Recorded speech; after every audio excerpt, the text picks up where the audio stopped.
Okay, so last lesson na tayo sa math, which is geometric series, diba?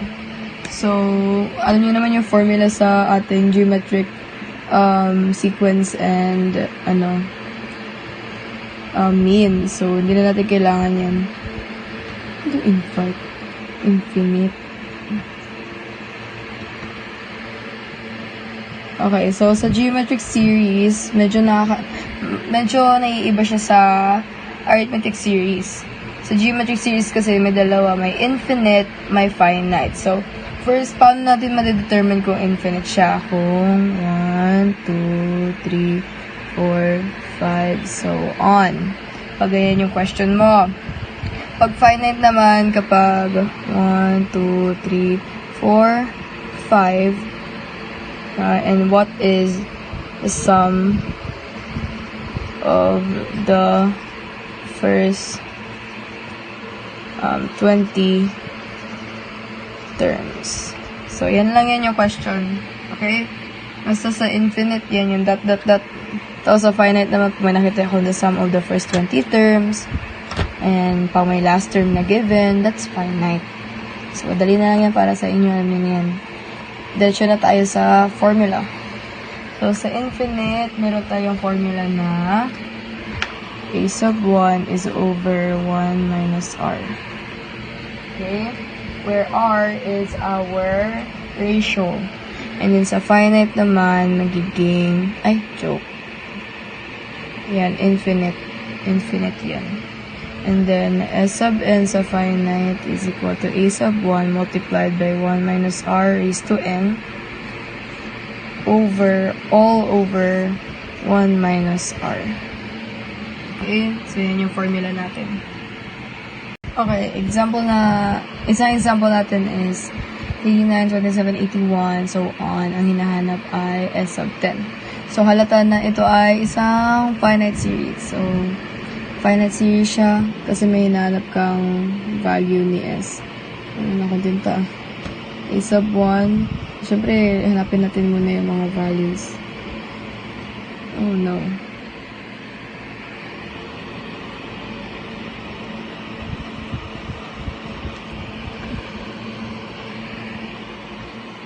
A sub 1 is equal to 3. And then, our ratio pala is 9 over 3, which is 3. And then, our S sub 10 is missing, di ba? So, gamitin natin yung formula na S sub n is equal to A sub 1 times the quantity of 1 minus r raised to n over 1 minus r. Okay? So, palitan lang natin yung mga values nila.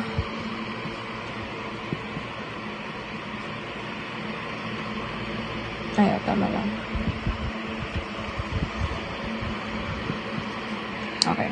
So, ito, halata naman, negative 2. Enter natin to sa calcu. If ever man. So, if wala, pag sa calcu, tapos, ito, parang, inano mo, or yung multiplier, get it, yung 3 yung raised to 10. 3 raised to the power of 10. Huwag mo pansinin itong bantayan lang si 3. Okay? So, pag yan, so, pag nakuha mo na yung sagot niyan, minus mo lang sa 1. So, ayun. So, hindi mo siya, pag, di ba, example, magkakuha ka ng raised to 10, isasama mo yung negative, hindi. Sasama mo lang yung negative kapag ganito na yung position niya. Ayan, sasama mo na talaga yung negative dyan. Okay? Ganyan. Pero pag ganyan naman, yung positive 3 over 10 yan. Pero pag dalawang negative sign, negative 3 over 10 yun. Ilalagay mo sa calcu mo o yung ipa-perform mo. And, ano ko rin na kapag negative yung exponent natin, ay yung variable natin, tapos meron siyang exponent na even number, positive yung ikakalabas niyan. Pero kapag naman odd number siya, negative ikakalabas niya. Okay? Okay, so, continue na tayo. So, 3 times, sige. Ito na lang. 1 minus 3 raised to 10. Meron tayong 3 times negative 5, 90, 48 over negative 2. Okay, so times natin siya kay 3. Magiging negative 177,144. Yan. Okay? Then, over 2, tanggalin mo negative sign. Magiging 8,572. So, 88,572 yung sagot for this equation. Pasensya na kung wala. Halos paubos na yung tinta ko. Paano naman kung ganyan yung given natin? So, A sub 1 is equal to 1/2, R is equal to 5, and N is equal to 6. It's still finite kasi may value si N. Diba? Kung infinite yan, walang value si N. So, gamitin na natin yung formula na S sub N is equal to A sub 1 times the quantity of 1 minus R is to N over 1 minus R. So, S sub 6, 1/2, or 0.5 minus R natin, which is 5 over or raised to 6 pala. 1 minus 5. Okay. So, kunin natin ang ating mga calculator. Okay. So, sinabi ko kanina, positive lang yan. Oh, joke. Ito. So, magiging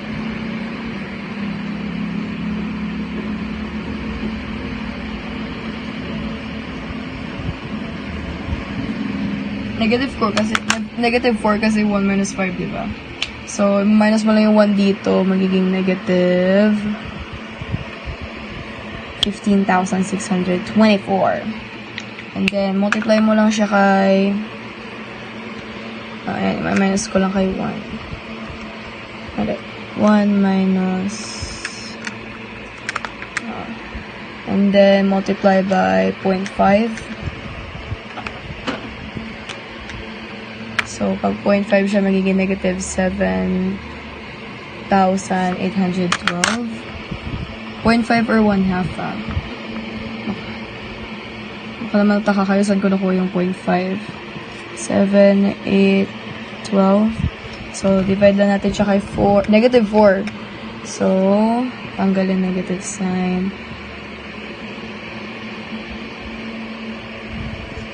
1,950 yung sagot. Okay?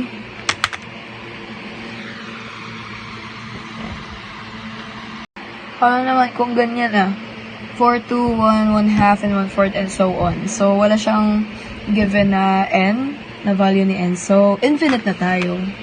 Madali lang naman yan silang dalawa, si finite at si infinite. Actually, mas madali nga si infinite kaysa kay finite.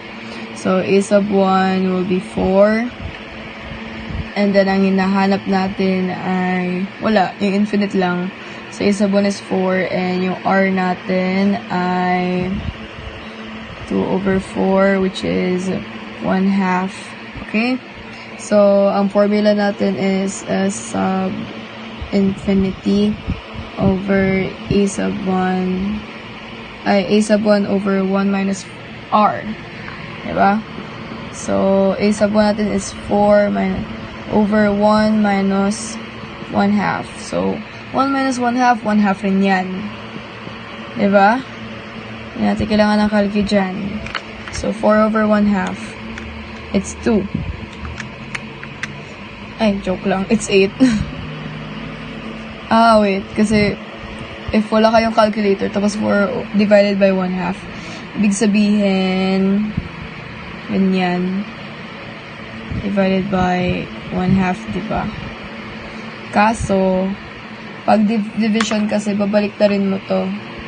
So, magiging 2 over 1. So, pag ganyan, diba yung pag-division, yung multiplication natin pag ganyan. So, it's 8 over 1. Kaya 8. Okay? Gamitin nyo lang yung, yung mga rules sa factors. So, 8 na yung sagot natin dyan, diba? Madali lang yung infinite. Okay, next example. Napila natin si A sub 1. And then, si ratio 1/2 ulit. So, gamitin natin ulit si formula. Okay, so 10, which is a sub 1 over 1 minus 1 half. So, magiging 10 over 1 half ulit. So, 10. So, magiging 20. Mabilis na yung process niya. Check ko mabilis na yung process niya. 20. Okay. So, kaya lang yung infinite. Last example. A sub 1 is equal to 1 half. Ratio is equal to 1/4 over 1 half. Ilan yan? 1/4 times 2 over 1 half. So, yung ratio natin ay 1 half. So, 2 over 4, simplify mo siya 1 half. Try natin sa calcu. 1/4 over 1 half. 1 half, okay? Ayan. Tapos, gamitin na natin sa formula.